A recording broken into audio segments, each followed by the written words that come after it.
বাংলাদেশের বাইরে পৃথিবীর বিভিন্ন প্রান্তে যেখান থেকে চ্যানেলে দেখছেন আপনাদের সকলকে সাদর আমন্ত্রণ তৃতীয় মাত্রা দেখবার জন্য। সম্প্রতি আপনারা জানেন যে বাংলাদেশে একটা ইনভেস্টমেন্ট সামিট হয়ে গেছে বিদেশি বিনিয়োগকে আকৃষ্ট করবার জন্য, কিন্তু অনেকেই প্রশ্ন তুলেছেন যে দেশীয় বিনিয়োগেরই আসলে অবস্থাটা কী এবং বাংলাদেশে ব্যবসা বাণিজ্যের পরিবেশ কী। জুলাই আগস্টের অভ্যুত্থানের পরের যে পরিবর্তিত পরিস্থিতি, যেখানে অনেকেই অনেক স্বপ্ন আকাঙ্ক্ষা নিয়ে যাত্রা শুরু করেছিলেন পরিবর্তিত পরিস্থিতির নতুন বাংলাদেশে, এবং একজন গ্লোবাল আইকন যখন সরকার প্রধান যাকে সবাই চেনে এবং সম্মান করে তার নেতৃত্বে। কিন্তু 8 মাস পরে অনেকের মধ্যে নানা প্রশ্ন উঠতে শুরু করেছে যে আসলে যে গতিতে অন্তত অর্থনীতি বা চলবার কথা, ব্যবসা বাণিজ্যের জন্য যে পরিবেশ অনুকূল তৈরি হবার কথা, সেখানে অনেক রকমের ব্যত্যয় এবং বিচ্যুতি। এইসব নানা বিষয় নিয়ে আলোচনার জন্য আমার সঙ্গে স্টুডিওতে রয়েছেন দুজন শিল্পোদ্যোক্তা, শিল্পপতি এবং ব্যবসা বাণিজ্যের সঙ্গে নানাভাবে যুক্ত, নানা ট্রেড বডির সঙ্গে তারা যুক্ত আছেন এবং নেতৃত্ব দিচ্ছেন। আমার বায় বসা আছেন বাংলাদেশ টেক্সটাইল মিলস অ্যাসোসিয়েশনের প্রেসিডেন্ট শওকত আজিজ রাসেল, এবং আমার ডানে রয়েছেন এনজেড টেক্স গ্রুপের চেয়ারম্যান মোহাম্মদ সালেউজ্জামান খান। স্বাগত আপনাদের দুজনকেই তৃতীয় মাত্রায়। একটু জাস্ট শুরুতেই সূচনা বক্তব্য হিসেবে শুনতে চাই যে একজন ব্যবসায়ী নেতা, শিল্পপতি হিসেবে কেমন বোধ করছেন? আমরা এখন একটা অস্বস্তিকর পরিবেশের মধ্যে দিয়ে পার করছি। আমাদের এখন জানমালের যে একটা রক্ষা করার একটা বিষয় আছে, সেটা এখন আমরা কিন্তু সেই স্বস্তিটা পাচ্ছি না। আর শুধু তাই নয়, গ্যাসের সংকট। আমরা ইন্ডাস্ট্রি কেউ 20% ক্যাপাসিটিতে চালাচ্ছে, কেউ একেবারেই বন্ধ, কেউ অর্ধেক ক্যাপাসিটিতে চালাচ্ছে। তো ইন্ডাস্ট্রি কখনো প্রফিটেবল হবে না এরকম হাফ হার্টেডলি আপনি চালালে। আর আমাদের ইন্ডাস্ট্রির সাথে জড়িত আছে ধরেন ব্যাংকিং একটা সেক্টর, কর্মসংস্থান। তো এই সবগুলো যদি ঝুঁকিপূর্ণর দিকে যেভাবে যেতে থাকে, তাহলে তো আমি মনে করি একটা সরকারকে ভাববার বিষয় আছে এবং এগুলো অ্যাড্রেস করা আমি মনে করি দরকার আছে। মিস্টার সালেউজ্জামান। জি, ধন্যবাদ আপনাকে আমাকে আমন্ত্রণ করার জন্য। বর্তমানে আমরা কিন্তু একটা ট্রানজিশনাল পিরিয়ডে যাচ্ছি, যেটা আপনারা দেখেছেন 8-9 মাস হয়ে গেল বর্তমান যে গভর্নমেন্ট কেয়ারটেকার তারা ক্ষমতা নেওয়ার পর। আমাদের এক্সপেকটেশন তাদের বুঝে অনেক বেশি। আর গত 15-16 বছর দেশটা একরকম সিস্টেমে চলেছে, সেখানে একটা পরিবর্তন এসেছে, এতে অনেকের অনেক ধরনের ডিমান্ড আমাদেরও রয়েছে। তো আমার মনে হয় একটু সময় দেওয়া দরকার, বাট আমাদের দ্রুত আমাদের শিল্পকে বাঁচানোর জন্য কিছু ফায়ার ফাইটিং পলিসি নেওয়া দরকার খুব দ্রুত। না হলে দেখা যাবে আমাদের যে এক্সপোর্ট তার গতি থেমে যাবে। আপনারা জানেন যে আমরা কিন্তু বলা তো হচ্ছে যে এক্সপোর্টে বাড়ছে। এক্সপোর্ট আমরা যে তথ্য দেখেছি এক্সপোর্ট বেড়েছে কিছুটা, বাট আমরা যেই পরিমাণ গত 2-3-4 বছর এক্সপানশন করেছি তার মাত্রায় তার কম। আমাদের ক্যাপাসিটি আছে 100% করার, বাট আমরা বিদ্যুৎ এবং গ্যাসের স্বল্পতার জন্য 50% ক্যাপাসিটিতে চালাতে পারতেছি। আমাদের ম্যান পাওয়ার রয়েছে, আমাদের মেশিন রয়েছে, অনলি আমরা কিন্তু এই মুহূর্তে গ্যাস এবং বিদ্যুতের সাপ্লাই নিরবিচ্ছিন্ন না পাওয়ার জন্য অনেক সাফার করতেছি। আর সবসময় কিন্তু সুযোগ থাকে না। এখন পুরো বিশ্ব অর্থনীতিতে একটা চেঞ্জ আসতেছে। আমেরিকাতে, ইউরোপে আমাদের নতুন নতুন দুয়ার খুলছে, বাট আমরা যদি সেখানে কম্পিটিশন টিকে থাকতে না পারি, তাহলে আমাদের যেই এত বড় ইনভেস্টমেন্ট এই টেক্সটাইল সেক্টরে তা কিন্তু ক্ষতির মুখে পড়ে যাবে। তাই এই মুহূর্তে আমাদেরকে ফায়ার ফাইটিং, এটা সময় ক্ষেপণ করার কোনো সুযোগ নেই। এক্সপোর্টকে, ইন্ডাস্ট্রিকে সর্বপ্রথম প্রায়োরিটি সেট করা উচিত তার গ্রোথ নেওয়ার জন্য। এর মূল চালিকা শক্তি কিন্তু আমাদের এনার্জি। আমাদের সকল কিছু রেডি আছে, বাট একমাত্র পাওয়ারের ক্রাইসিসের জন্য আমরা কিন্তু প্রোডাকশন করতে পারতেছি না।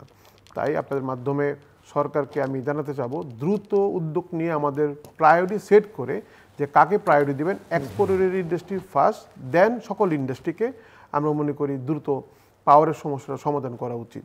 সো মিস্টার শওকত আজিজ রাসেল, আপনি কি দেখেন এবং বিটিএমের প্রেসিডেন্ট হিসেবে আপনার কাছ থেকে বুঝতে চাই যে এই সেক্টর তো স্পটই সামগ্রিকভাবে ব্যবসা বাণিজ্যের জন্য, শিল্পের জন্য বিদ্যুৎ এবং গ্যাসের সংকট আসলে কতটা এবং সেটা কেন এবং তা থেকে পরিত্রাণের বা উপায় কি? আপনি বলেছেন যে একটু এক্সপোর্ট বেড়েছে, কিন্তু এক্সপোর্ট যেভাবে বাড়ার কথা সেই পরিমাণ বাড়েনি। আপনাকে একটা পরিসংখ্যান দেই। আমাদের হিস্টোরিক্যালি পাওয়ার কনজাম্পশন ছিল 27%, সেটা ছিল আপনার আবাসিক, আর বাকি সকলটুকুই ছিল কমার্শিয়াল। ইট ইনক্লুডস আপনার ইন্ডাস্ট্রি, এটা হয়তো আপনার অফিস বিল্ডিং হতে পারে, তো সেখানে ছিল আপনার বাকিটুকু। এখন এটা রিভার্স হয়ে গেছে। এখন হচ্ছে 57% হচ্ছে আবাসিক, বাকিটা হচ্ছে কমার্শিয়াল। তার মানে যে পরিমাণ ইন্ডাস্ট্রির গ্রোথ হওয়ার কথা ছিল সেটা হয়নি। আমাদের আপনার যে ইন্ডাস্ট্রি রেভলিউশন যেটা আমাদের দেশে ঘটেছে, সেটার একমাত্র কারণ ছিল আপনার অ্যাফোর্ডেবল রেটে বিদ্যুৎ পাওয়া। আমরা 3 টাকা দিয়ে যে পার ইউনিট গ্যাস কিনেছি, এখন সেটা হয়ে গেছে 42 টাকা, সম্প্রতি বাড়ানো হয়েছে। রাইট, 33% বেড়েছে। এবং যারা বিদেশ থেকে বিনিয়োগ করবে এসছে বাংলাদেশে, তারা কি দেখে গেল? তাদের থাকা অবস্থায় দেখে গেল যে 33% দেশে একটা দেশে গ্যাসের দাম বাড়ে। এর আগে 100%, 150% বেড়েছে। তো আমাদের কথা হলো, যদি সরকার একটা 5-10 বছরের ঘোষণা নিয়ে আসে যে প্রতি বছর আমি 5% করে বাড়াবো, সেটা কিন্তু আমাদের সহনীয় পর্যায়ে থাকে, প্ল্যান করতে সুবিধা হয়। প্ল্যান করতে সুবিধা হয়। আমরা তো ব্যাংক থেকে টাকা বড় করেছি, বেসড অন প্রফিট অথবা ইনকাম আপনার রেশিও ক্যালকুলেট করে। তো সেটা তো আপনার অফসেট হয়ে যাচ্ছে। এখন তো ব্যাংক আমাদেরকে অর্থায়নও করতে পারছে না। আমরা একটা সুবর্ণ সুযোগ, একটা ইনভেস্টমেন্ট সুবর্ণ সুযোগ সময় পার করছি। মনে করেন এখন যে ট্যারিফ ওয়ারের মধ্যে দিয়ে বিভিন্ন ফ্যাক্টরি রিলোকেট হচ্ছে গ্লোবালি, সেখানে বাংলাদেশ কিন্তু কোনো ফুটেজ নাই বললেই চলে। কারণ আমাদের যে আপনার ব্যাংকিং ব্যবস্থা, আর্থিক সমস্যা, তারপরে ডলার সংকট, আমরা কিন্তু এই সুযোগটা পাচ্ছি না নিতে। তো এখন আর একটু ভেবে দেখতে হবে যে ঠিক আছে, বিদেশি ইনভেস্টমেন্ট নাই আসলো, কিন্তু দেশে যেগুলো আছে সেগুলোকে কি করে টেকানো যায়। সো আপনি বলছেন যে দামের মূল্যের কথা বলছিলেন, কিন্তু সংকটের মাত্রাটা কি আসলে? মানে আপনাদেরকে ফ্যাক্টরিগুলো চালাতে গিয়ে গ্যাস পাচ্ছেন না, বিদ্যুৎ পাচ্ছেন না? এই মুহূর্তে যদি বলেন, আমার মেম্বার মিল আছে 1850, তার মধ্যে অর্ধেকের বেশি টোটালি ক্লোজড টেক্সটাইলে। কারণ আপনার ওখানে কোনো গ্যাসই নেই। ওনার ফ্যাক্টরিতে নেই, আমার ফ্যাক্টরিতেও নেই। এখন 2 দিন ধরে এটা বন্ধ আছে। কবে আসবে সেটারও কোনো ঘোষণা নেই। একটা যদি ঘোষণা থাকে যে এতদিনের মধ্যে এটার অ্যাভেলেবিলিটি আমরা ইমপ্রুভ করব, তাহলেও আমাদের একটা প্রস্তুতি থাকতে পারে। কিন্তু তেমন কোনো ঘোষণা আমরা পাচ্ছি না। বিপিসি বলেন না তিতাস বলেন। সংকটটা কেন? মানে সংকট বলতে গ্যাসের যেভাবে এলএনজি একটা ইম্পোর্টের যে প্ল্যানিং থাকার কথা, তাদের কূপ খনন করার যে একটা প্ল্যানিং থাকার কথা, আমি মনে করি সরকার সেখানে ফেল করে যাচ্ছে। আপনার যদি কন্টিনিউয়াস সাপ্লাই না থাকে, ফ্যাক্টরি তো বন্ধই হবে। আপনার তো একটা পাইপলাইনে একটা জাহাজের পরে আরেকটা জাহাজ, একটার পরে আরেকটা জাহাজ, এই প্ল্যানিংগুলো আমি মনে করি ওনারা বলতে ব্যর্থ হচ্ছেন। এখন এই টাকার সংকট না কি, টাকার সংকট আমি বলতে পারবো না। এই কারণে ওনারা তো প্রতিবারই আমাদের থেকে টাকাটা নিয়ে গেছে। তো টাকাটা নিয়ে বাড়তি রেটে টাকাটা নিলে আমি তো গ্যাস পাবো আশা করি। তো একদিকে টাকা নিচ্ছেন, আরেকদিকে গ্যাস দিচ্ছেন না, দুটো একসাথে কিন্তু আর্গুমেন্ট চলে না। বিদ্যুতের ক্ষেত্রে একই অবস্থা। বিদ্যুতের ক্ষেত্রে আপনার ইনফ্যাক্ট আপনার চ্যানেলে এসে বসার পরেই দেখলাম একবার পাওয়ার আউটেজ হয়েছে। তো এই জিনিসগুলো আমাদের চোখের সামনেই হচ্ছে, যা হচ্ছে। সো মিস্টার খান, একটু এক্সপ্লেইন করবেন যে আসলে কি বিদ্যুৎ এবং গ্যাসের ক্ষেত্রে দেখেন চাহিদা, যোগান? বিদ্যুৎ এবং গ্যাস পরিপূরক। বাংলাদেশে আমরা যারা ইন্ডাস্ট্রি করেছি, গ্যাসের মূল্য কম থাকার কারণেই কিন্তু গত 20 বছর যাবৎ বাংলাদেশে ইন্ডাস্ট্রিগুলো গ্রো করেছে এবং এক্সপোর্ট ওরিয়েন্টেড ইন্ডাস্ট্রিগুলো গ্রো করেছে। বাট মজার ব্যাপার হলো, গত 10 বছর যাবৎ কিন্তু গ্যাসের মূল্যটা বৃদ্ধি পাচ্ছে এবং সেগুলো 100%, 200% অনেক। আমরা ইউক্রেন যুদ্ধের পর গ্যাসের মূল্য প্রায় 120% উপর বাড়ানো হলো। আমাদেরকে বলা হলো যে গ্যাসের মূল্য বাড়াতে পারবো একটা শর্তে, যে নিরবিচ্ছিন্ন গ্যাস দেওয়া হবে। আমরা নিরবিচ্ছিন্ন গ্যাস পাওয়ার স্বার্থে এটাকে অ্যাকসেপ্ট করে নিলাম, আমাদের বায়ারদের সাথে আমাদের সক্ষমতা বাড়ালাম, এফিসিয়েন্সি বাড়ালাম। বাট টাকা পেমেন্ট করা হলো, বাট আমরা কিন্তু আদৌ অবধি গ্যাসের কোনো নিরবিচ্ছিন্ন সাপ্লাই আমরা পাচ্ছি না। আমাদের যখন ফ্যাক্টরিটা ডিজাইন করা হয়, তখন 90% ইফিসিয়েন্সির ভিত্তিতে আমাদের কিন্তু ফ্যাক্টরি ডিজাইন করা হয়। যদি 90%-এর নিচে কোনো ফ্যাক্টরি প্রোডাকশন করে, তাহলে ব্যাংকের টাকা দেওয়াটা কঠিন হয়ে যাবে। একজন শিল্প উদ্যোক্তা তার সারা জীবনের ইনকাম থেকে টাকা জেনারেট করে ব্যাংক থেকে লগ্নি করে সে একটা ফ্যাক্টরি করলো, বাট এখানে আমাকে অন টাইম ব্যাংকের কিস্তি দিতে হয়, 7 তারিখে আমাকে বেতন দিতে হয়, আমার পার্টি পেমেন্ট দিতে হয়। বাট আমার সাথে যে কমিটমেন্ট করেছে আমার তিতাস বা যে যার জায়গা থেকে বলেন, আমাকে নিরবিচ্ছিন্ন গ্যাস সাপ্লাই দেওয়ার কথা, অ্যাজ এ ভোক্তা হিসাবে, অ্যাজ এ নাগরিক হিসাবে এটা আমার দায়িত্ব। বাট সেই জায়গায় আমরা দেখতেছি যে 30%, 40%-এর বেশি আমরা গ্যাস পাচ্ছি না। একজন শিল্প উদ্যোক্তা যদি তিতাসের গাফিলতির জন্য, সরকারের সাপ্লাইয়ের জন্য যদি সে আজকে দেউলিয়া হয়ে যায়, সেই দায়ভারটা কে নেবে? আমি মনে করি এই দায়ভার তিতাস বা গ্যাস অধিদপ্তর নেওয়া উচিত। আমাদের অনেক কলিগ আমরা দেখতেছি তাদের কান্নার চেহারা, তারা আজকে ব্যাংকের দুয়ারে দুয়ারে ঘুরতেছে তাদের রিশিডিউল করার জন্য। তারা আজকে ব্যাংকের মানুষের কাছে সামাজিকভাবে তারা আজকে ঋণ খেলাপি হয়ে গেছে। বাট এই ঋণ খেলাপি হওয়ার পিছনে তার কোনো দায়বদ্ধতা আমরা দেখি না, কারণ সে সময় মতো গ্যাস না থাকার কারণে তার ফ্যাক্টরি চালাতে পারে নাই। এই গ্যাসের মেন কারণটা আমরা বুঝতে পেরেছি যে বাংলাদেশের আমাদের নিজেদের গ্যাস উৎপাদনের জন্য কোনো রকম পলিসি আমরা বিগত আমলে দেখিনি। আর আমাদের ইনপুটের ভিত্তিতেই কিন্তু আমাদের গ্যাস নীতিটা হয়ে গেছে। আজকে সেজন্যই কিন্তু আমরা সবচেয়ে বড় প্রবলেম ফেস করেছি। এটা সমাধান আমাদের দ্রুত। আমরা তো শুনে আসছি বহু বছর ধরে যে বাংলাদেশ গ্যাসের উপরে ভাসছে, আমরা তো এক্সপ্লোর করার কোনো জি আমরা ইন্ডাস্ট্রি যখন করেছি তখন আমরা এরকমই শব্দ শুনেছি। এর ফলশ্রুতিতে বাংলাদেশে কিন্তু এই ইন্ডাস্ট্রি গড়েছে। আমাদের নিজেদের কোনো তুলা নেই, নিজেদের কোনো মেশিন নেই। কিসের ভিত্তিতে আমরা তো এগিয়ে গেলাম? আমাদের এগিয়ে যাওয়ার পেছনে তিনটা জিনিস ছিল। একটা হলো আমাদের পাওয়ার, একটা হলো আমার বাঙালি জাতি হিসাবে আমরা পরিশ্রম করতে জানি, সেই আমরা একবার পড়ে গেছি আবার উঠে দাঁড়িয়েছি, এবং আমাদের শ্রমিক ভাইরা তারা প্রচুর পরিশ্রম করে। এই যে আমাদের জনশক্তি, এই তিনটার কারণেই কিন্তু আজকে আমরা এত দূরে এসেছি। আজকে আমাদের কম্পিটিশনে টিকে থাকতে পারতেছি। কিন্তু এখানে আমার ফ্যাক্টরিতে লোক বসে আছে, সারাদিন আমি তাকে পেমেন্ট করতেছি, বাট আমার ওয়েট করতেছি কখন বিদ্যুৎ আসবে, কখন গ্যাস আসবে। এরকম নিবিনুবি করে যদি আমরা আমাদের প্রতিষ্ঠান চালাই তাহলে দেখব আমাদের সকল ইন্ডাস্ট্রি একদিন ক্লাসিফাইড হয়ে যাবে, ব্যাংকের কোনো ঋণ কেউ শোধ করতে পারবে না, এবং সেখান থেকে উঠে দাঁড়ানো আমাদের দ্বারা খুব কঠিন হয়ে যাবে। আর আপনারা দেখেন যদি এক্সপোর্ট ইন্ডাস্ট্রি আজকে যদি আমি কোনো ভালো প্রাইস অন টাইম ডেলিভারি বিশ্বকে না দিতে পারি, আমার এখান থেকে ব্যবসা চলে যাবে অন্য দেশে। এটা ব্যাক করে দেওয়াটা খুব কঠিন। শ্রীলঙ্কা থেকে অর্ডার আমাদের দেশে এসেছে, আমরা এটাকে গ্রো করেছি। আমরা যদি ফেল করি পৃথিবীর অন্য কোনো দেশ এটা নিয়ে যাবে। তাই এখান থেকে উত্তরণের পথ আমাকে সরকারের কাছে অনুরোধ, আবারও বলতেছি যে আমাকে দ্রুততম সময় নিরবিচ্ছিন্ন পাওয়ার দিতে হবে। আরেকটা মাঝখানে আমি কথা বলতেছি, আমাদের ইন্ডাস্ট্রিগুলো হলো কন্টিনিউয়াস প্রসেস। একটা স্পিনিং মিলে যদি একবার কারেন্ট চলে যায় বা বিদ্যুৎ চলে যায়, 2 লক্ষ স্পেন্ডেল 2 লক্ষ সুতা ছিঁড়ে যায়। তা জোড়া লাগানোর জন্য আমার সময় লাগে 4.5 ঘন্টা। এগেন বিদ্যুৎ আসে, আবার জোড়া লাগাতে হয়। তো 24 ঘন্টার মধ্যে যে 8 ঘন্টা সে এই অফ অন করে, এখান থেকে কোনো প্রোডাক্টিভিটি করা যাবে না। ডাইং ইন্ডাস্ট্রির ক্ষেত্রে সেম। আমি একটা লট প্রোডাকশন করার মাঝখানে বিদ্যুৎ চলে গেল, ওই লটের সব প্রোডাকশন নষ্ট হয়ে যাবে। একদিন যদি বিদ্যুৎ যায় ওই ফ্যাক্টরি থেকে, ডাইং ফ্যাক্টরিতে, ওইখান থেকে প্রফিট করা খুব কঠিন।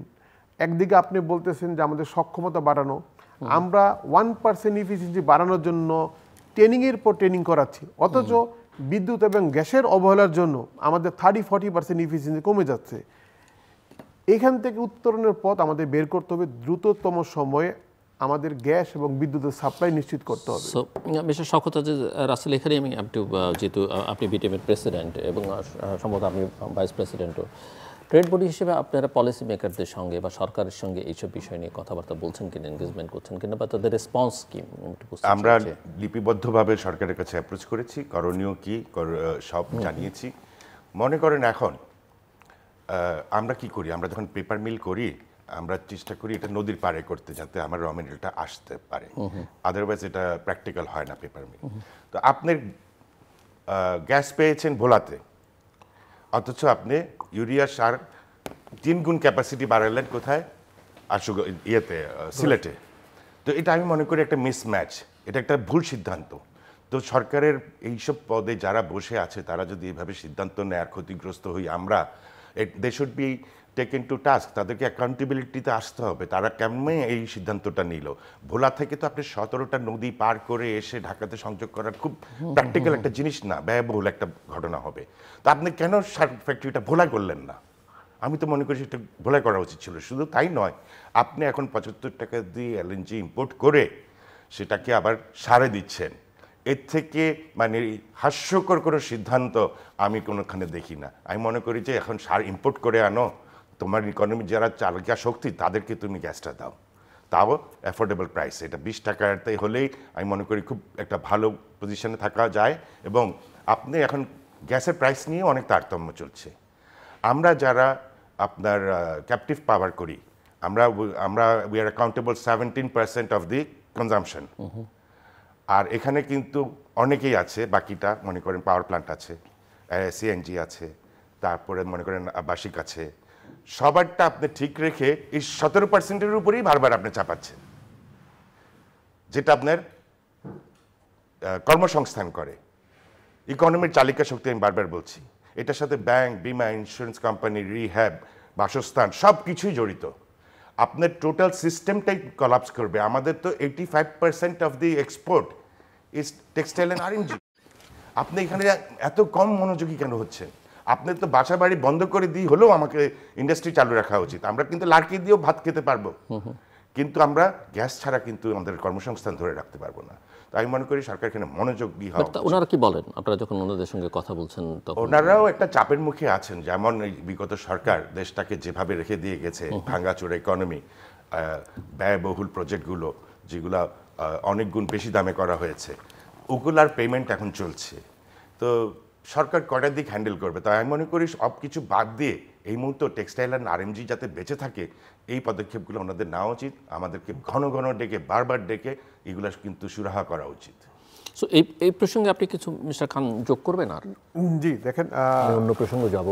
টোটাল বাংলাদেশের গ্যাসের যে কনজাম্পশন 17% আমরা টেক্সটাইল বা আদার ফ্যাক্টরিকে ব্যবহার করতেছি, আর শিল্পের জন্য ব্যবহার হয় মাত্র 18%। ওকে, তো 17 প্লাস 18 এতটুকু গ্যাসই কিন্তু আমাদের শিল্প আমরা ব্যবহার করতেছি। 35% টোটাল।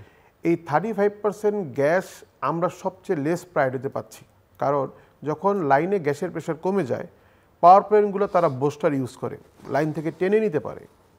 সারে আপনি বুস্টার ইউজ করেন, সিএনজিতে বুস্টার ইউজ করেন। যখন আপনি কোনো প্রায়োরিটি সেট করেন, অটোমেটিকলি আমাদের সিস্টেমের কারণে আমরা সবচেয়ে প্রথম ক্ষতিগ্রস্ত হই, কারণ শিল্পে আমরা কোনোদিন বুস্টার ইউজ করতে পারি না। তাই অন্য অন্য জায়গায় যারা কম দামে প্রায় প্রিফারেবল রেটে গ্যাস পাচ্ছে, তারা সর্বাগে পায় এবং সবচেয়ে পরে আমরা পাই। আপনি যদি এই 35 ভাগ গ্যাসকে আপনি নিরবিচ্ছিন্ন দিতে পারতেন, তাহলে কিন্তু আপনার ডলারের কোনো প্রবলেম হতো না, কর্মসংস্থানের কর্ম হতো না। আপনারা দেখেছেন রাস্তাঘাটে বিভিন্ন জায়গায় শ্রমিকদের বিভিন্ন ধরনের আন্দোলন হচ্ছে বেতনের জন্য। আপনি তার ব্যাকটেকে করে যান, 50% ফ্যাক্টরি পাওয়ারের ক্রাইসিসের জন্য তার ফ্যাক্টরিতে চালাতে পারেনি, এবং ব্যাংক তার ফ্যাসিলিটি বন্ধ করে দিয়েছে, শ্রমিকরা রাস্তায় নেমে গেছে আন্দোলনের জন্য। এবং এই জিনিসটা কিন্তু আমরা দেখতেছি দিন দিন বাড়তেছে। যে গতকাল ছিল 1 মাসের বেতন বাকি, আজকে সে 3 মাস হয়ে যাচ্ছে, ডিউ টু তার পাওয়ার অ্যাভেলেবেল না হওয়ার জন্য। এবং নতুন নতুন ফ্যাক্টরি যারা কখনো প্রবলেম ফেস করেনি, তারা কিন্তু এই মার্কেটে আসতেছে এই প্রবলেম নিয়ে। আপনি যদি এখনই তাদেরকে সমাধান করতে না পারেন, তাদেরকে নিরবিচ্ছিন্ন পাওয়ার দিতে না পারেন, এগুলো কিন্তু আরও ভবিষ্যতে আইন শৃঙ্খলা নষ্টর মেন কারণ হয়ে যাবে, যা ভবিষ্যতে আমরা মনে করি কন্ট্রোল করা আমাদের জন্য কষ্ট হয়ে যাবে। এবং বিশ্ব মিডিয়া কিন্তু এগুলো দেখতেছে যে আমরা একটা অর্ডার দেওয়ার পর আমরা কতটুকু পারফেক্টলি এই অর্ডারগুলো তুলতে পারি। এজন্য এই সমস্যাকে এখনই অ্যাড্রেস করা উচিত। আর রাসেল ভাই একটা ঠিক বলেছে যে আপনি এখন পৃথিবীতে সর্বনিম্ন গ্যাসের প্রাইস, এই মুহূর্তে আপনি জাহাজ দিয়ে এলএনজি ইম্পোর্ট করে সেটাকে ট্রান্সপোর্ট করে আপনি গ্যাস বানানো থেকে সেম কম দামে আপনি কিন্তু সার ইম্পোর্ট করতে পারেন এবং ইজি অ্যাভেলেবেল আছে। সেটা না করে কার স্বার্থে কেন আপনারা গ্যাস ইনপুট করে এনে, আমার ক্যাপাসিটি কম, আমাদের যে ইফিসিয়েন্সি গ্যাসের সারের সেটা কিন্তু অন্য দেশের তুলনায় হাফ, আপনি ইজিলি করতে পারেন। ওই গ্যাসটা যদি 5% আপনি ইন্ডাস্ট্রিতে দিয়ে দেন, তাহলে তার গ্রোথ কিন্তু হয়ে যাবে।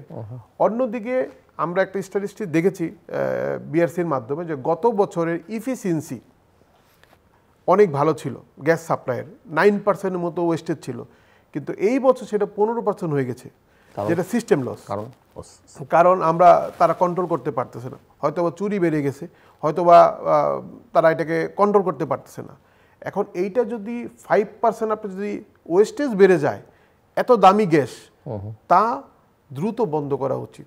না হলে 17% আপনার ইন্ডাস্ট্রি ব্যবহার করে আপনার ওয়েস্টেজ 15%, এটা টলারেবল না। Internationally it will be 3 to 4% world wide recognise, but বাংলাদেশে 9 থেকে এটা হয়ে গেছে 15%।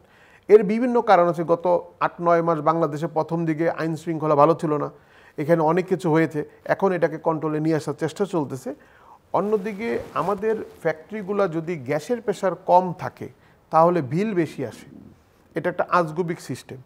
এজন্য অনেক ফ্যাক্টরিতে আমরা অনেক মারামারি করার পর ইবিসি মিটার পেয়েছি, বাট এখনও অ্যাডজাস্টমেন্টের নামে ইবিসি মিটার থেকে বিভিন্ন ধরনের বিল আসতেছে। আমি গ্যাস ব্যবহার করছি 60 লক্ষ টাকার এক্সাম্পল, আমাকে বিল করলো 60 লাখ টাকা, 6 মাস পরে একটা বিল পেলাম যে পালস মিসিংয়ের নামে আমার কাছে 1 কোটি টাকা গ্যাস পাওনা আছে। এখন এই তিতাস গ্যাসের যে অধিদপ্তর রেগুলার পেমেন্ট করবার পর একটা রেগুলার পেমেন্ট করার পর যখন আমরা এটা নিয়ে গেলাম তখন তারা বলতেছে পালস মিসিং। এখন এই পালস মিসিং বোঝার ক্ষমতা আমাদের নাই, এটা তাদেরই বুঝাতে হবে। তাই এখানে আগে দেখেছি যে হাওয়া বিক্রি করে, বাতাস বিক্রি করে আমাদের কাছে বিল নিল, এরপরে ইবিসি মিটার দিল। বাট এখন ইবিসি মিটার থেকেও আমরা সন্তুষ্ট রকম বিল পাচ্ছি না। আমরা মনে হচ্ছে এটা বৈষম্য হচ্ছে, কারো উপর বিল চাপিয়ে দেওয়া হচ্ছে। এখানে একটা সিস্টেমেটিক হওয়া উচিত। সো মিস্টার রাসেল, আপনি শুনছিলেন, উনি ব্যাংকিংয়ের প্রসঙ্গটা তুলছিলেন এবং বাংলাদেশের ব্যাংকিং খাত একসময়, আপনি নিজেও ব্যাংকিংয়ের সঙ্গে নানা ব্যাংকের সঙ্গে যুক্ত, একসময় বেশ রমরম অবস্থা ছিল, তারপরে ব্যাংকগুলো প্রায় খালি হয়ে যাওয়ার মতো অবস্থা হয়েছে। আর পরিবর্তিত পরিস্থিতিতে মানুষ নিশ্চয়ই এক ধরনের তার প্রত্যাশা হচ্ছে আবার একটা সঠিক পথে চলে আসবে। ব্যাংকিং সেক্টরের সঙ্গে ব্যবসা বাণিজ্য বা শিল্পের সমস্যা কি এখন, বা সংকটগুলো কোথায়? আপনারা কি দেখছেন যে ব্যাংকিং সেক্টর কি আসলে ঘুরে দাঁড়াতে পারছে কি না? আমি মনে করি এখানে একটা সরকারের সিদ্ধান্ত আসা উচিত মার্জার অ্যান্ড অ্যাকুইজিশনের জন্য। একটা ছোট্ট দেশ, 1,50,000 বর্গ কিলোমিটারের দেশ, এখানে 60টা 70টা ব্যাংক, লিজিং কোম্পানিও ঠিক একই পরিমাণের। এটা হাস্যকর। আমরা বহির্বিশ্বে কি দেখেছি, ব্যাংক নেই কারা, মালয়েশিয়া 250-300 ব্যাংককে 5টা ব্যাংকে পরিণত করলো। ফর দ্যাট ম্যাটার থাইল্যান্ডও তাই করেছে। আর আমরা এখানে মাশরুম ব্যাংক, 400 কোটি টাকা দিলেই নাকি একটা ব্যাংক আপনার করতে পারে। তো এখন নাও করে যাই যদি দেখেন, আপনি দেখবেন যে হয়তো দোকানের থেকে ব্যাংকের ব্রাঞ্চের সংখ্যা বেশি। তো এরা কামড়ি করছে একই ক্লায়েন্টকে নিয়ে, আজকে এখানে কালকে ওখানে হপিং হচ্ছে, ক্লায়েন্ট হপিং। তো এখানে সরকারের একটা প্রেশার থাকা উচিত এদেরকে কনসলিডেট করার জন্য। ভালো ব্যাংক কিন্তু ভালো করছে, যেমন সিটি ব্যাংক 2200 কোটি টাকা প্রফিট করেছে। তারা একটা কর্মচারীকে, সর্বনিম্ন কর্মচারীকে তারা 10,000 টাকা ইনক্রিমেন্ট দিয়েছে। তাদের this is their minimum increment. সে যদি সুইপারও হয়ে থাকে 10,000, আর 300 কোটি টাকা দিয়েছে তারা তাদের এমপ্লয়ীদের ওয়েলফেয়ার ফান্ডে। তো ভালো ব্যাংক ভালো করছে, ব্যাংক খারাপ করছে যেগুলোতে চুরিদারি হয়েছে, যেখান থেকে লুটিং হয়েছে। আপনার বিগত সরকার ব্যাংকে বোধহয় একটা বাবার সম্পত্তি হিসাবে নিয়ে নিয়েছিল, যেখান থেকে টাকা তোলা যায় স্বনামে বেনামে বিভিন্ন কায়দা করে। তো এইগুলাকে আপনার স্ক্রুটিনি করতে হবে, এগুলাকে অ্যাকাউন্টেবল করতে হবে। এখানে আমি মনে করি আপনার দুর্নীতি দমন কমিশন তৎপর হওয়া উচিত, এদেরকে আপনার আইনের কাঠ গড়ে আনা উচিত।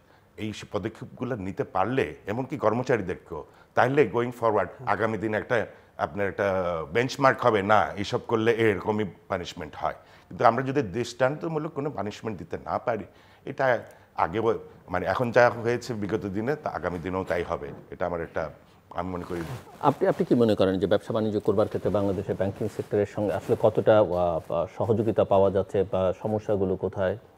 দেখেন, পাশে আমাদের এই সরকার পরিবর্তন করার পর ব্যাংকিং সেক্টরে কিন্তু আমূল পরিবর্তন আসা শুরু করেছে।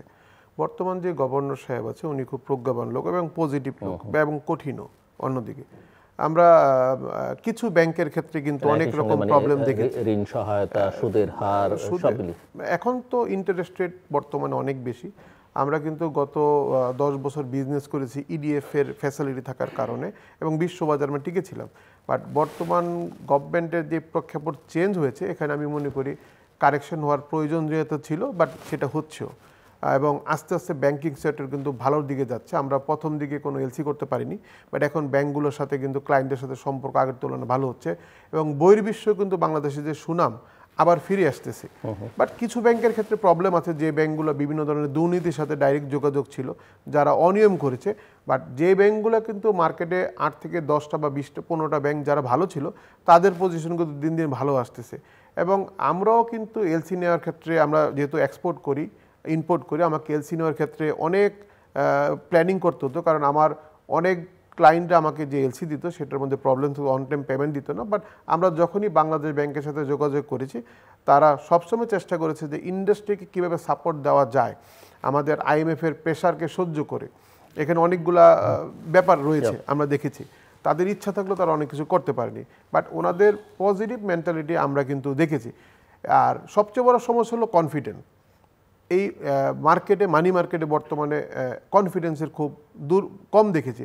আমরা যারা ডিপোজিট রেখেছি তারাও ভয়ে ছিলাম যে ডিপোজিট আমি অন টাইম পাবো কিনা। আবার যেখানে আমরা ব্যাংকে থেকে লোন নিয়েছি ব্যাংকারও মনে করেছে আমি যে লোনটা নিলাম বা দিলাম সে অন টাইম টাকাটা দিবে কিনা। এই কনফিডেন্সটা ধীরে ধীরে আমি মনে করছি একটু ভালোর দিকে যাচ্ছে এবং আস্তে আস্তে যদি এভাবে চলতে থাকে আরও ভালো ইনশাল্লাহ হয়ে যাবে। আর সবচেয়ে বড় আমাদের ইন্টারেস্ট রেটটা ওয়ার্ল্ড মার্কেটে অনেক বেশি ছিল সোফার, বাট এখন কমতির দিকে। বাট বাংলাদেশে এখনও আমাদের টাকার ইন্টারেস্ট রেট অনেক হাই, যেখানে এই টাকা নিয়ে আপনি ওয়ার্ল্ড মার্কেটে বিজনেস করাটা কঠিন হয়ে যাবে, ব্যবসা করাটা। এমনিতে ডলারের ক্রাইসিস নিয়ে আলোচনা হচ্ছিল, মানে ডলারের ক্রাইসিসটা আমরা বিগত দিনে যে পরিমাণ দেখেছি এখন তা সহনীয় মাত্রায়, এবং আমরা যখন এলসিগুলো বিদেশে দিই এখন অন টাইম আমার ব্যাংকগুলো সাপ্লাই দিতে পারতেছে, এবং ডলারের যে ক্রাইসিস আছে আমরা কিন্তু পুরোপুরিভাবে দেখতেছি না, এটা পজিটিভ সাইড হয়ে গেছে। মিস্টার রাসেল, আপনি ইনভেস্টমেন্ট সামিটের প্রসঙ্গটা তুলেছিলেন, সম্প্রতি হয়ে গেল। আগের সরকার আমরা সময় এরকম সামিট দেখেছি, অনেক রোড শো দেখেছি বেশ আয়োজন করে, কিন্তু সেই অর্থে তেমন ইতিবাচক কোনো সাড়া পাওয়া গেছে বলে মনে হয় না, বরং অনেক ক্ষেত্রেই আমরা অনেক ফিগার দেখেছি কিন্তু বাস্তবে কিছু দেখিনি। কথায় ন্যারেটিভের মধ্যে ছিল বা রিটোরিক হিসেবে ছিল, রিয়ালিটিতে সেটা দেখা যায়নি। আপনি কি মনে করেন, অনেক আশার কথা প্রায় শুনলাম যে হাজার হাজার কোটি টাকা বিনিয়োগ হবে, হচ্ছে, কারা আসলেন, কি দেখলেন তার খানিকটা আপনি ইঙ্গিত করছিলেন। তো এই সামিট থেকে আসলে প্রাপ্তি কী? এবং অনেকেই বলছেন যে বিদেশিদের এনে বিনিয়োগ করানো, দেশীয় বিনিয়োগকারীরা যদি উৎসাহ না পায় বিদেশিরা তো পাওয়ার প্রশ্নই ওঠে না। এর সঙ্গে পলিটিক্যাল স্ট্যাবিলিটি সহ অন্যান্য প্রসঙ্গ আছে। দেখেন, একটা বিদেশি মানুষ আপনি দাওয়াত দিয়ে আনবেন, ঠিক আছে, এটা একটা ক্যালেন্ডারিক ইভেন্ট হতে পারে, কিন্তু এটা কতটুকু ফলপ্রসূ হবে এটা কিন্তু ভাববার বিষয় আছে। কারণ কি, ওদেরকে ডাকার আগে আপনার একটা প্রস্তুতি থাকতে হবে। যেমন আপনি ওদেরকে কি গ্যারান্টি দিলেন? আমি দেখেছি প্রেজেন্টেশনটা, সেখানে বাংলাদেশ জিও লোকেশনটা কত ইম্পর্টেন্ট এটাই একটা দেখানো হয়েছে, প্রজেকশন দেখানো হয়েছে, এছাড়া আর কিছু আমি পাইনি। তো এখানে আমি ইনভেস্ট করব কেন? আমাকে আপনি বলতে হবে ক্লিয়ার কাট যে আপনার জন্য আগামী 10 বছর এই কস্ট অফ ডুইং বিজনেসটা এর মধ্যে লিমিটেড থাকবে। আপনার গ্যাস প্রাইস আগামী 10 বছর এটা থাকবে। হতে পারে আপনি লস করতে পারেন, সরকার লস করতে পারে, কিন্তু কর্মসংস্থান দিয়ে মেকআপ করা যায়, ইকোনমি দিয়ে মেকআপ করা যায়, এক্সপোর্ট দিয়ে মেকআপ করা যায়, অনেক ফর্মুলা আছে টু অফসেট দিস। তো এই ধরনের কোনো সিদ্ধান্ত, তারপর জানমালের একটা রক্ষা করার একটা যে সেফটি মেজার আছে, ওখানে আপনি কি কোনো প্রতিশ্রুতি দিতে পেরেছেন? আমি তা দেখিনি। তারপরে আপনি যে ব্যাংকগুলো কি ওদেরকে সাপোর্ট দিতে পারবে? সেটাও আমি দেখিনি। ভিয়েতনামে একটা ব্যাংক $1 বিলিয়ন একটা ক্লায়েন্টকে দিতে পারে। আমার তো বিলিয়ন তো যাক দূরের কথা, মিলিয়নই দিতে পারছে না এখন ব্যাংকগুলো। যাদের বাংলাদেশে ফ্যাক্টরি আছে তাদের কাঁচামাল ইম্পোর্ট করার জন্য ব্যাংক এখন হিমশিম খাচ্ছে। সব ব্যাংক না, যে ব্যাংকগুলোতে দুর্নীতি বেশি হয়েছে তারা কিন্তু পারফর্ম করতে পারছে না। তো এই এজিটেশন, এতগুলো সমস্যা রেখে আপনাদেরকে দাওয়াত দিয়ে আমাদেরকে বোঝাচ্ছেন যে ফরেন ইনভেস্টমেন্ট আসবে, যেভাবে দাওয়াত দিচ্ছেন সেভাবে আপনি কিন্তু ক্রিটিসাইজও হবেন যদি আপনি হোমওয়ার্ক করে না আসেন। এটা আমি আমার ব্যবসায়িক আঙ্গিনা থেকে বলছি আর কি। মিস্টার খান, এমনিতেই অনেক দিন ধরেই, বহু বছর ধরেই যে বাংলাদেশে cost of doing business, is of doing business, এই ইন্ডেক্সিংয়ে বাংলাদেশ অনেক নিচের দিকে। সো সেখানে কোনো পরিবর্তনের, ইতিবাচক পরিবর্তনের ধারা দেখতে পান না? কস্ট অফ ডুইং বিজনেসে বাংলাদেশ কিন্তু সবসময় উপরের দিকে ছিল। আমি এখন পর্যন্ত তার পরিবর্তনের কোনো বাতাস দেখিনি। মানুষের মধ্যে মানুষ চেঞ্জ হয়েছে। একদিকে কস্ট, আর একটা হচ্ছে কতটা ইজিলি আপনি ব্যবসা করতে পারছেন, এক্সিট আছে কিনা। আমরা বিদেশি উদ্যোক্তাদেরকে ডাকছি বিভিন্ন সামিট করে। আমি লোকাল উদ্যোক্তা একটা ফ্যাক্টরি করার জন্য আমাকে 4 বছর ওয়েট করতে হয়। আমি গ্যাসের লাইনের যখন অ্যাপ্লাই করি, আমি জানি না এই গ্যাসের লাইন আমি পাবো কিনা। আমি গ্যাসের লাইন যদিও পাই, সংযোগ পাবো কিনা আমি জানি না। আমাকে বলা হচ্ছে যে আপনাকে ফ্যাক্টরি করেন, দেন আমি আপনাকে সংযোগ দিব। আপনি ফ্যাক্টরি করার পর আপনি সংযোগটা পেলেন না, আপনি প্রথম দিনেই আপনার জীবনের সব সম্পত্তি হারিয়ে ফেললেন, আপনি ক্লাসিফাইড হয়ে গেলেন। আমাদের অনেক কিন্তু উদ্যোক্তা এরকমভাবে ধ্বংস হয়ে গেছে। তো আমি এই জায়গাটার মধ্যে আমার নীতিগত চেঞ্জ করা দরকার। আমি আসলে শিল্প করার মতো পারমিশন পাবো কি না সেটা করার জন্য লাগে 4 থেকে 5 বছর। পৃথিবীর কোন দেশের ইনভেস্টর এসে বাংলাদেশে ওয়েট করবে যে আমি 5 বছর পিছনে ঘুরে জায়গা কিনে গ্যাসের লাইনের পিছনে দৌড়াবো, পাওয়ারের পিছনে দৌড়াবো এবং আপনার প্রোডাকশনও যাবেন? এই ধৈর্য আমি মনে করি না কোনো উদ্যোক্তার আছে। আমরা যেহেতু বাঙালি, বাংলাদেশি, আমাদের দেশ, আমাদের ব্যবসা এই দেশে, আমরা হয়তো বা চেষ্টা করে আমাদের কোনো অপশন নেই, দেশ ছাড়া ইনভেস্টমেন্ট করার সুযোগ নেই, আমরা ওয়েট করতেছি। বাট বিদেশি কোনো উদ্যোক্তা এসে বাংলাদেশে এই পারমিশনের জন্য ঘুরবে সেটা আমি মনে করি সম্ভব হবে না। বাট যে সামিটটা হয়েছে এটা আমাদের দেশের জন্য একটা ভালো উদ্যোগ হয়েছে, কারণ আপনি জানেন বিশ্ব অর্থনীতিতে বাংলাদেশে একটা পরিবর্তন হয়ে গেছে। এটা বিভিন্ন রকমের নিউজ ওয়ার্ল্ড ওয়াইড গিয়েছে, তারা আসার পর এই জিনিসটা একটু চেঞ্জ হয়েছে, একটা পজিটিভ ভাইব কিন্তু এসেছে যে না এখন ইনভেস্টর আসার সুযোগ হচ্ছে। দিনে দিনে আমি মনে করি যে এটা আরও ফাস্টার হওয়ার সম্ভাবনা আছে। এখন যিনি চেয়ারম্যান আছে উনি চেষ্টা করতেছে এটাকে কিভাবে ওয়ান স্টপ সার্ভিস করা যায়, এটা যদি করতে পারে আমাদের সবার জন্য এটা ভালো। আমরা এটাকে ফলো করে আমাদের নিজেদের লোকাল ইন্ডাস্ট্রিগুলো কিন্তু সামনে গ্রোথ করার সুযোগ হবে। আমরা বিদেশি ইনভেস্টরকে ডাকতেছি, সেটা আমার জন্য ইম্পর্টেন্ট, কারণ তাদের কাছ থেকে আমরা টেকনোলজিক্যাল সাপোর্টও পাবো, তাদের থেকে নলেজ শেয়ারিং হবে, আমরা ফান্ড পাবো। 3-4টা ইস্যু আছে। ফান্ড হয়তো বাংলাদেশে অনেক উদ্যোক্তারও আছে, বাট তারা সাহস পাচ্ছে না, কারণ তারা বিগত দিনে দেখেছে যে কোনো একটা ফ্যাক্টরি করার সময় তারা ইনভেস্টমেন্ট করে তারা বিভিন্ন ঘাটে ঘাটে পারমিশনের জন্য দৌড়িয়েছে এবং তারা আজকে ক্লাসিফাইড হয়ে গেছে। এই ভয় থেকে যাদের কাছে বর্তমানে অ্যাসেট বা নলেজ দুইটাই আছে তারা এগুচ্ছে না। যদি বিডা নতুন কোনোভাবে আমাদের এই প্রবলেমগুলোকে সলভ করতে পারে, ওয়ান স্টপ সার্ভিস করতে পারে, তাহলে বাংলাদেশে এই ধরনের ইনভেস্টমেন্ট ভবিষ্যতে আসবে। বাট ইন্ডাস্ট্রির ক্ষেত্রে কিন্তু প্রথম আমাকে পাওয়ার এনশিওর করতে হবে, কারণ শিল্প পাওয়ারের কোনো বিকল্প নেই। এইটা ছাড়া আপনি যত ইনভেস্টমেন্টই করেন তার রিটার্ন আসা সম্ভব না। আর পৃথিবীর সব দেশে আপনি আজকে ভারত কী ধরনের ফ্যাসিলিটি অফার করতেছে, আপনি ফ্যাক্টরি করবেন আপনাকে 40% ভারত গভর্নমেন্ট আপনাকে টাকা দেবে বিল্ডিং করার জন্য। তারা বেতন থেকে 5,000 রুপি করে স্যালারি দিয়ে দিবে। তারা আপনাকে রোড টেপ নামে বিভিন্ন ফ্যাসিলিটি দিচ্ছে। অন্যদিকে যেখানে আমরা আগে ইনসেন্টিভ দিয়ে কিন্তু এই পর্যন্ত আসলাম, আমাদের ইনসেন্টিভ হঠাৎ করে বন্ধ করে দিল। কার স্বার্থে আপনি ইনসেন্টিভ বন্ধ করে দিলেন? আমাদের এলডিসি গ্রাজুয়েশন হবে 2000, আরও আমাদের হাতে টাইম আছে, কিন্তু গত 2 বছর যাব হঠাৎ করে আমাদের ইনসেন্টিভ একদিনের মধ্যে আপনার 1% করে দিলেন। ঠিক সেই সময় ভারত সরকার ইনসেন্টিভ বাড়িয়ে দিল। আমাদের সাথে তাদের কিন্তু একটা অলওয়েজ প্রাইস গ্যাপ রয়ে গেছে। আপনারা সবাই বলেন যে আমরা ইফিসিয়েন্ট না, আমরা ইফিসিয়েন্ট, বাট আমার পলিসি ইফিসিয়েন্ট না। তারা দ্রুত সময় প্ল্যানিং করে তাদেরকে ইন্ডাস্ট্রিকে সাপোর্ট দেওয়ার জন্য। আর আমরা যদি কোনো প্ল্যানিং নিয়ে যাই আজকের জন্য দরকার, সেটা লেগে যায় যুগ। যেখানে পৃথিবীর অন্য দেশ এক্সপোর্টকে প্রমোট করার জন্য বিভিন্ন পলিসি নিচ্ছে সাপোর্ট দেওয়ার জন্য, আর আমরা দিন দিন পলিসি কমিয়ে দিচ্ছি, সাপোর্ট কমিয়ে দিয়েছে। আমাদের বাংলাদেশে আমাদের ইনসেন্টিভ ছিল নেয়ার অ্যাবাউট 4% লাস্ট বিগত দিনগুলো, এখন এটা নেয়ার অ্যাবাউট 1%-এর মতো হয়ে যায়। এই 1% ইনসেন্টিভ আসলে কেউ ক্লেম করতে পারে না, কারণ এটা ট্যাক্সি এর থেকে বেশি পড়ে যায়। অন্যদিকে ভারত রোড টেপ নামে 3.88%, যদি সুতা এক্সপোর্ট করে বাংলাদেশে তাহলে তারা 3.88% অথবা 11 রুপি পাচ্ছে পার কেজিতে।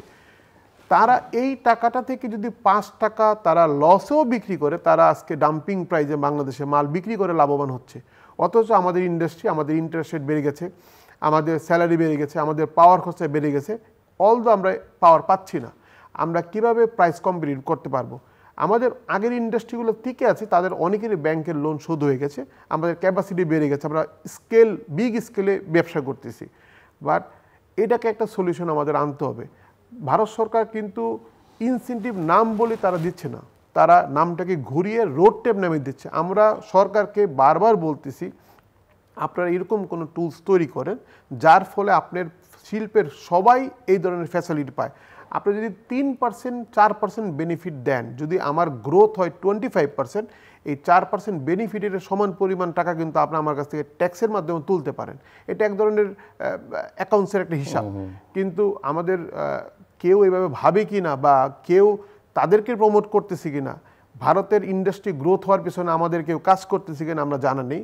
সেখানে প্রোডাকশন হচ্ছে, সেখানে আপনার তাদের কর্মসংস্থান হচ্ছে, সেখান থেকে মাল এসে আমরা এক্সপোর্ট করতেছি, আমরা শুধু সুইংয়ের টাকা পাচ্ছি। তো সেখান থেকে আপনারা দেখবেন যে আমার এক্সপোর্ট বেড়েছে $50 বিলিয়ন, বাট আসলে আমার ইনপুট হয়েছে $40 বিলিয়ন। এ থেকে আমাদের নিট লাভ কেউ আমাদের জানা নেই। তাই দ্রুত সময় এগুলো নিয়ে ভাবা উচিত। আজকে কম্পিটিশনের মার্কেট, এখানে টিকে থাকা আমার জন্য কঠিন হবে। আর একবার যদি এ বাজার চলে যায়, এটা ব্যাক করানো খুব কঠিন হয়ে যাবে। উনি যে পয়েন্টটা তুললেন যে বাংলাদেশি ইন্ডাস্ট্রি বন্ধ হয়ে যায়, ভারতীয় ইন্ডাস্ট্রি তৈরি হচ্ছে, বা ভারতের ইন্ডাস্ট্রি বিকাশের জন্য আমরা একসময় জুটের ক্ষেত্রে এটা শুনেছি যে ওয়ার্ল্ড ব্যাংকের পরামর্শে বাংলাদেশি জুট ইন্ডাস্ট্রি বন্ধ হয়ে যাচ্ছে, কিন্তু ভারতে আবার তৈরি হচ্ছে। সো আমি একটু আপনার কাছে এই বিষয়টা বুঝতে চাই। আরেকটা বিষয় আমি একটু আপনার কাছ থেকে শুনতে চাইবো, সেটা হচ্ছে যে আপনার কাছে কি মনে হয় সামগ্রিকভাবে আন্তর্জাতিক চাপ বাংলাদেশে ব্যবসা বাণিজ্য করবার ক্ষেত্রে, যেগুলো আমরা জিওপলিটিক্যাল প্রেশার, ট্রাম্পের সাম্প্রতিক ট্যারিফ পলিসি, এগুলো কতটা প্রভাব বিস্তার করছে, বা IMF-এর চাপ, ওয়ার্ল্ড ব্যাংকের চাপ, এটা একটা ইস্যু। আরেকটা ইস্যু আমি একটু বুঝতে চাই যে লোকাল ইনভেস্টর যারা আছে এবং ফরেন ইনভেস্টর, এদের মধ্যে আমাদের পলিসিতে কোনো বৈষম্য আছে কি না? কিছুটা তো আছেই। যেমন তারা একটা সুবিধা পায় ইপিজেডের ফ্যাক্টরি করে, যেটা আমাদের বেলা আমাদেরকে জমি কিনে করতে হয়। সেখানে আমাদের একটা বিপুল পরিমাণ অর্থ, আপনার কস্ট অফ ফান্ড তো আমাকে ক্যালকুলেট করতে হয়।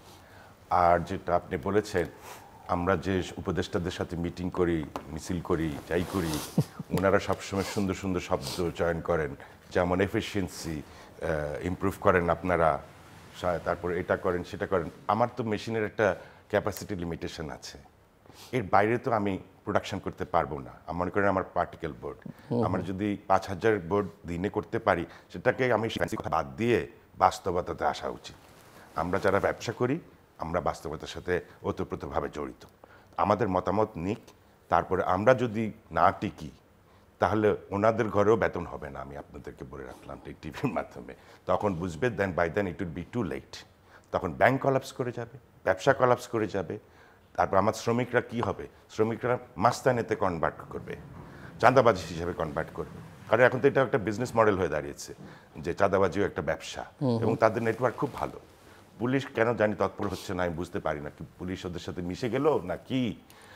আমি তো ছাত্রদেরকে যেভাবে ওরা গুলির গালাজ করলো, তো এখানে এদেরকে ধরতে তো বেশিক্ষণ লাগার কথা না। তো এখানেও একটু ভাববার বিষয় আছে, সরকারকে এই জায়গায়ও একটু তৎপর হতে হবে। কারণ আমাদের সিকিউরিটি যদি আমরা না পাই, তো আমরা ফ্যাক্টরি চালাবো কী করে?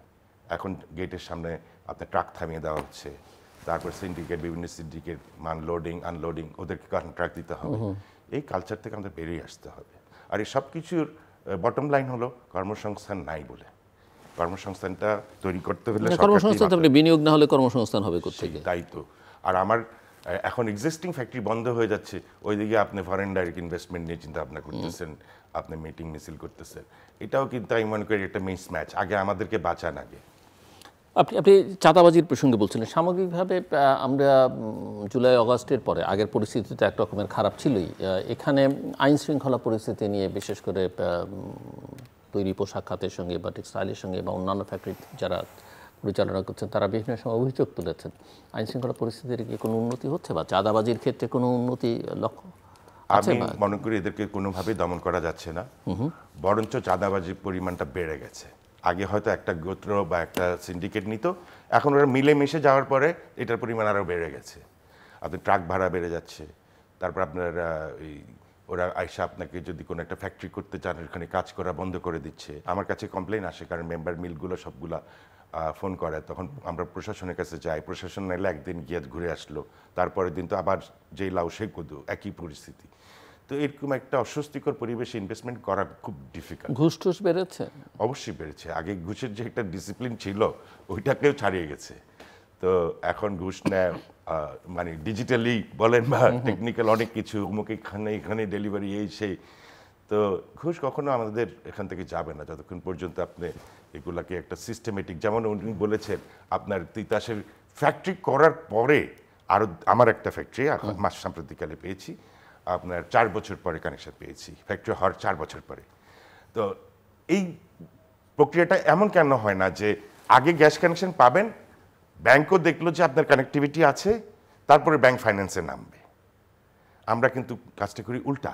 হয়ে যাওয়ার পরে ব্যাংকে বলি যে আমার গ্যাস কানেকশন এখনো হয় নাই, তুমি আমাকে পেমেন্ট ডিলে করো, গ্রেস পিরিয়ড বাড়াই দাও।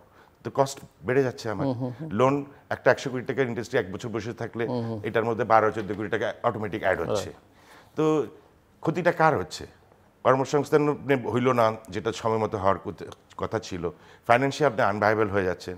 তো আমি মনে করি গোয়িং ফরওয়ার্ড যারা ফ্যাক্টরি করবে, টাকা যদি ডিপোজিট করে, কানেকশন দিয়ে বসে থাকেন, তাকে আপনি ফ্যাক্টরি করার সুযোগ দেন, যাতে যেদিন রেডি হবে সেদিন কানেকশনটা পায়। এটা কি একটা খুব ডিফিকাল্ট একটা প্রসেস হইলো? আমি মনে করি এটা একটা সুন্দর প্রক্রিয়া। কিন্তু আমাদের দেশে হচ্ছে কি ব্যুরোক্রেসি, আপনাকে যত পেইন দিবে তাদের তত লাভ। আপনাকে যদি অবমুক্তি করে দেওয়া হয় তাহলে তাদের হয়তো পকেট ভারী হওয়াটা একটু ডিফিকাল্ট হয়ে যায়। আমার কাছে একটা ভর্তুয়া বিল আসছে 60 কোটি টাকার কাছাকাছি, আমার বয়লারই নাই অথচ এটা বিল ধরে গেছে, কিন্তু মিটারে যা বিল আসছে তা দিয়ে গেছি আমি। তো এটা নিয়ে এটা হাস্যকর একটা জিনিস, জাজরাও হাসে, আমরাও হাসি, লয়ারও হাসে, কিন্তু তিতাস দিয়ে দিয়ে বসছে এই বিলটা যে আমি চালাইছি। তো আমি এখন করছি কি গুগল ম্যাপ থেকে এটার এক্সিস্টেন্সটা কোন তারিখে কত ছিল এটা তার আপনি লুকাতে পারবেন না, গুগল আর্থ যেটা, তো সেটা আমি হয়তো নেক্সট প্রডিউস করবো। দেখেন যে বয়লারটা নাই সেটার উপরে কেমনে বিল হচ্ছে, গুগল তার মিথ্যা কথা বলবে না, গুগল ফুটেজ। এনিহাউ, তো এই ধরনের পেইন, অস্বস্তিকর পরিবেশের মধ্যে আমরা ব্যবসায়ীরা ব্যবসা করি, আর বিদেশিরা এসে যদি এগুলোর মধ্যে পড়ে তাহলে ওরা কতটুকু স্বস্তি পাবে এটাও ভাববার বিষয় আছে। সো মিস্টার সালেহুজ্জামান, আমি ওই যে ঘুষ, দুর্নীতি, চাঁদাবাজি, আইন শৃঙ্খলা পরিস্থিতি এগুলো নিয়ে আলোচনা করছিলাম। আপনার দেখেন, ঘুষ দুর্নীতি আমরা কিন্তু এগুলোর সাথে অভ্যস্ত। আমরা কিন্তু বদল হচ্ছে কিনা এখন তো নতুন, আমরা অভ্যস্তটা, হ্যাঁ, মাঝে মাঝে এর মাত্রার অনেক বেড়ে গেছে, মাঝে মাঝে মাত্রাটা সহনশীল হয়ে যায়, কিন্তু আমরা মনে করি মাত্রাটা এখন সহনশীল এখনো হয়নি। কারণ আমরা যদি একটা দেখেন, আমি একটা কলম ইনপুট করলাম চিটাগং পোর্ট দিয়ে, কলম আমি ডিক্লেয়ার দিই, তার ট্যাক্স হলো 20%। আমাকে আটকে বলা হচ্ছে তুমি কলম ডিক্লেয়ার দিছো, কলমের কভার তো ডিক্লেয়ার দাও না, তুমি মিস ডিক্লারেশন তোমাকে 200% জরিমানা করতে হবে। তাহলে কলমের মধ্যে যেটা সাথেই আসবে, ঠিক এখন সেও রাইট আমিও রাইট, এই জায়গার মধ্যে আমি আর্গু করার কোনো সুযোগ নেই। আমার তো মিথ্যা, কারণ আমি তো কলম বলেছি, মুখা বলিনি। তো এরকম অনেক অনেক ছোট ছোট জিনিস আছে যেগুলো আসলে সমাধান আমাদেরকে পোর্টেই করতে হয়, বিভিন্ন ডিপার্টমেন্টের সাথে করতে হয়। যে পর্যন্ত আমাদের সামাজিক দায়বদ্ধতা না বাড়বে, আমি এজ এ পার্সন যদি অনেস্ট না হই, আমাকে জোর করে পিটিয়ে এই ধরনের কাজ থেকে 100% দূরে রাখাটা খুব ডিফিকাল্ট। আগে এরকম ছিল যে একজন সরকারি অফিসার, তার যদি চাল চলন ভালো হয় আমরা তার সাথে চলাচলটা কমিয়ে দিতাম, মনে করতাম যে সেই অফিসার দুর্নীতিগ্রস্ত, তার আয়ের সাথে তার ব্যয়ের কোনো মিল নেই। কিন্তু আজকে কিন্তু সামাজিক সেই দায়বদ্ধতা আমাদের নাই। আমরা দেখতেছি তার বেতন 50,000 টাকা, বাট তার চাল চলন 10 লাখ টাকা, এবং আমরা এটাকে অ্যাপ্রিসিয়েটও করতেছি কোনো কোনো জায়গায়। তো যেই পর্যন্ত এই ধরনের সামাজিক দায়বদ্ধতা আমাদের মধ্যে না হবে, সেইখান থেকে আমরা কিন্তু একটা ভালো সমাজ আশা করতে পারি না। আমাদের সবাই যার যার জায়গা থেকে একটু পজিটিভলি চিন্তা করতে হবে দেশকে বাঁচানোর জন্য, একটা ব্যবসায়ীকে বাঁচানোর জন্য। আমাদের মধ্যে সব ব্যবসায়ী যে ভালো তা তো কিন্তু না, ভালো মন্দ দুনিয়ার সব জায়গায় আছে। বাট আমি প্রথমেই বলেছি যে ঘুষ লেনদেন আগেও হয়েছিল, বাট সেটা মাত্রাটা ছিল অনেক কম, 2%, 3%, এখন মাত্রা হয়ে গেছে 15, 40 এই পার্সেন্টের জায়গায়। এটা একটা ডিফিকাল্ট আমাদের জন্য হয়ে গেছে। আর আমাদের আইনটাও এরকম হয়ে গেছে যে আইনের মধ্যে যে তথ্যগুলো দেওয়া আছে সবগুলা ওই ব্যক্তির উপর ডিপেন্ড করে, আইনে কোনো খোলাসা নাই। আইনগুলোকে রেকটিফাই করতে হবে, এটা একটা আপেক্ষিক হয়েছে অনেক জায়গায়। আর সরকারের মধ্যেও অনেক ভালো কর্মকর্তা আছে যারা কিন্তু ইন্ডাস্ট্রিকে বাঁচানোর জন্য কাজ করার চেষ্টা করে, বাট তাদের মধ্যেও কিন্তু অনেকে ব্যুরোক্রেসির জন্য তাদেরকে টেনে ধরে যায়। আপনি একটা ডিসিশন দিবেন যার শিল্পের স্বার্থে, তাকে তার জুনিয়ররা বলতেছে যে আপনি দিবেন, আপনাকে তো কালকে দুদক ধরবে, আপনি ইন্টারেস্টে করেছেন, সে থেমে যায় যে আমি চাকরি আছে 2 বছর, আমি একটা শিল্পকে সাপোর্ট দেওয়ার জন্য যাবো, কালকে দুদক।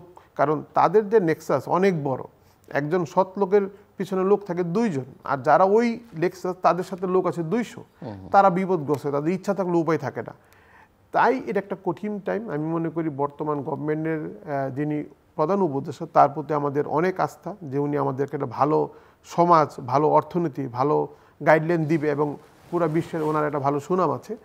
এখন অ্যাজ এ মানে যখনই পারফর্ম করতেছে সামনে দেখা যাবে কতটুকু নিয়ে আমাদেরকে ভালো সমাজ দিতে পারে। আমাদের আশা ওনার প্রতি অনেক অডেল। আমি তোমাকে একটু সাপ্লিমেন্ট করি। এই যে সাম্প্রতিককালে বহুল আলোচিত একটা ঘটনা, এই যে একটা ছাগলের দাম 15 লক্ষ টাকা, একটা সরকারি কর্মকর্তা, বেতনভুক্ত কর্মকর্তা, আমরা শিল্পপতি হয়ে 1.5-2 লক্ষ টাকা দিয়ে গরু কিনি, তাও গরু তো পুরো আমি খাবো না, এটা বিলি করার জন্য। সেখানে সরকারি কর্মকর্তা তাদের সন্তানরা 15 লক্ষ টাকা দিয়ে একটা খাসি কেনে। তো দুর্নীতির মাত্রাটা কোথায় গেছে, বিলাসিতার মাত্রাটা কোথায় গেছে, এটা আপনারা দেখতে পেরেছেন এই সাম্প্রতিক এই ফ্যাসিস্ট রেজিমের মধ্যেই। তো এইটার যে অভ্যাস ওরা করে দিয়ে গেছে, এটা থেকে বের হওয়া কিন্তু এত সহজ হবে না। তো এটা কিন্তু আপনার বিচিবপন হয়ে গেছে। এখন আমাদেরকে ডিসিপ্লিন যতটুকু আনা যায়, এবং সরকারি বেতনভুক্ত কর্মচারী কেন ইনসেন্টিভ পাবে আপনি আমাকে বলেন? তার বেতন বাড়ায় দেন, 5 গুণ করে দেন, তার লাইফস্টাইল ভালো হয়ে যাক, আমাদের ট্যাক্স নিয়ে দেন। কিন্তু যখন তাকে আপনি ইনসেন্টিভ দিবেন, সে আমার সাথে অন্যায় করা শুরু করে দেয়। তখন বলে যে আপনার মাল আনছেন, এটা ট্যারিফ মিসডিক্লেয়ার করেছেন। আর এই ইন্টারনেটে আছে, অনলাইনে আছে, আলিবাবাতে আছে, সবখানে প্রাইস আছে, কিন্তু সে বলে যে 200%, 400% লোড দিয়ে দিল। এটা তার এখতিয়ারের পরে। আর আপনার সাথে ফাইট করে কোর্টে যাবেন, এই কোর্টে যাওয়া আসাতে একটা কন্টেনারের পার ডে চার্জ হচ্ছে $150। তো আপনি কেমনে আপনি মালটা এনে বিক্রি করে আপনার সাস্টেনেবল হবেন? সে জানে কিন্তু ইউ আর ইন পেইন, এবং তার কথা মতো আপনি কিছু টাকা পয়সা তাকে দেবেন, তারপর সে এটা ঠিক করে ফেলবে। তো এদেরকে জন্য একটা সেল থাকা উচিত। যেমন আপনি মনে করেন তিতাসে একটা এই কারণে একটা মনে পড়লো, তিতাসের কি কোনো একটা কল সেন্টার আছে যে বলেছে যে আপনার জানা মতো কোনো ফ্যাক্টরিতে অবৈধ কানেকশন থাকলে আমাদেরকে অবগত করুন, আমরা 24 ঘন্টা অ্যাকশন নেব? কই, তারা তো এটা করে না। তারা প্রশ্রয় দেয়। তারা কিছু কিছু ফ্যাক্টরিতে অবৈধ কানেকশন দিয়ে মাসিকভাবে বেশ মোটা অঙ্কের টাকা পায়। আর এটার বর্তাচ্ছে কাদের? আমরা যাদের প্রকৃতপক্ষে বিল দিচ্ছি। তো এটা তো আনফেয়ার হয়ে গেল। তিতাস একবার প্রফিট করে, ভ্যাট দেয়, ট্যাক্স দেয়, বিপিসি একবার প্রফিট করে, ভ্যাট দেয়, ট্যাক্স দেয়, তারপরে গিয়ে আমার দুয়ারে গ্যাস আসে। তো এটা কিন্তু অনেকবার বাণিজ্য হয়ে যাচ্ছে না? তো আপনি কি আমার সহায়ক নাকি আপনি আমার প্রতিপক্ষ? আমি তো বুঝতে হবে। তো ইন্ডাস্ট্রি সহায়ক পলিসি যদি না আসে, আপনি you are not looking for a good economy prospect. আমাদের প্রসপেক্ট এখন কিন্তু অনেক হাই, কিন্তু এগুলা ঠিকঠাক না করে আসলে আমি মনে করি অগ্রসর হওয়া খুব ডিফিকাল্ট। আমরা শেষের দিকে মিস্টার সালেউজ্জামান, একটু ক্লোজিং রিমার্কস হিসেবে কিছু আর আছে যোগ করবার? জি, আমি আসলে খুবই আশাবাদী। আমি একটা পজিটিভ মানুষ। আমি প্রতিদিন পড়ে যাই, প্রতিদিন এগিয়ে যাই। বাংলাদেশে অনেক সম্ভাবনার দেশ। আমাদের যে জনশক্তি আছে এবং তারা কিন্তু এখন খুব নলেজেবল, বিশেষ করে টেক্সটাইল বা গার্মেন্টস সেক্টরে। তাদেরকে যদি আমরা সুন্দর একটা পরিবেশ দিতে পারি, তাদেরকে যদি আমি একটা ভালো কর্মসংস্থান দিতে পারি, বাংলাদেশ আমাদের যে টার্গেট $100 বিলিয়ন এক্সপোর্ট, তা অ্যাচিভ করা আমাদের জন্য খুব বেশি সময়ের দিন লাগবে না। কারণ আমাদের বিগত দিনে গ্রোথগুলো হয়েছে অল্প, কারণ আমাদের ফাইন্যান্সিয়াল ক্যাপাসিটি ছিল না, বিশ্বে আমাদের পজিটিভ ভাবমূর্তি ছিল না, আমাদের প্রতি মানুষের কনফিডেন্স ছিল না। বাট এখন কিন্তু সবগুলো এসেছে। এখন দরকার একটা সঠিক পলিসি। এই পলিসি যদি আমরা নিতে পারি, আমাদের যে জনশক্তি আছে তাকে কাজে লাগিয়ে আমরা বাংলাদেশকে অনেক দূরে নিয়ে যেতে পারবো।